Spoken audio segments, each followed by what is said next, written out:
Hello everyone and a wonderful morning to all of you. A blessed day. Today's Bible verse taken from the book of Proverbs chapter 4 verse 13, 14, and 15. And it is the word of the Lord. Hold on to instruction, do not let it go. Guard it well, for it is your life.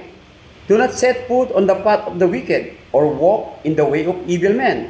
Avoid it, do not travel on it. Turn from it, and go on your way. Brothers and sisters, ito pong salita ng Panginoon ay nagpapaalala sa atin na yung mga instruction ng Panginoon Diyos sa Biblia, mga aral ng Panginoon, sabi na dito, bantayan natin, panghawakan natin, sapagkat ito raw po ang ating buhay.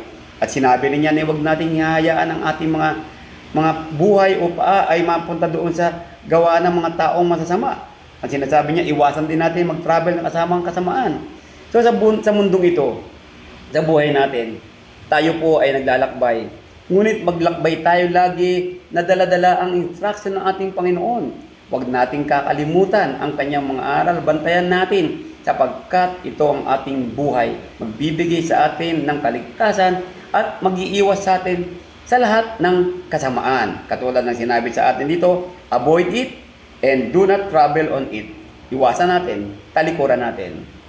Magandang umaga po sa inyo lahat.